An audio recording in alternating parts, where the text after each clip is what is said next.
Have you heard about the golden cage syndrome? Well, this is something which I always come across in terms of when somebody is very comfortable in his or her profession.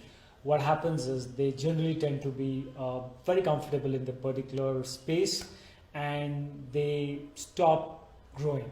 Now, a lot of them, what happens is when they're very comfortable, when things are going real well, they generally tend to think that it would continue to go on well for X number of years, or till they kind of decide as such.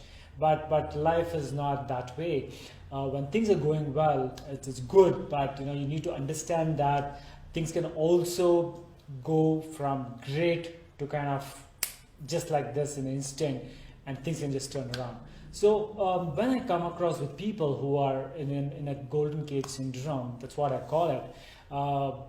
They're very comfortable, they're doing great, and the company is looking at them as a very high performer.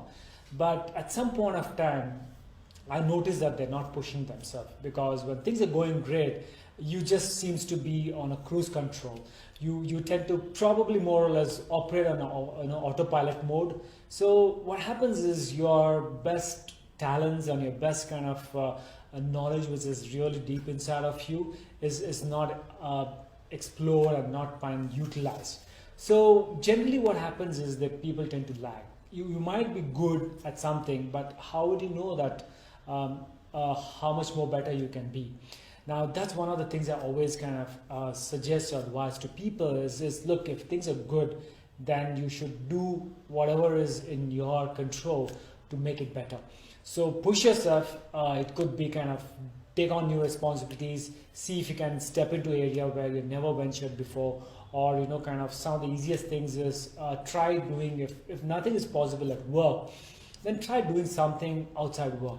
If you can probably push yourself to do something which you never tried, a new hobby, or a new kind of a physical endurance exercise like running a marathon or swimming or playing golf, go ahead and do it. Because what happens here is when you push yourself emotionally or physically, it's kind of connected. Basically, it's both are interlinked. So when you push yourself emotionally, physically, you kind of tend to do well. At the same way, when you push yourself physically, emotionally, you tend to do well. So either which way, right?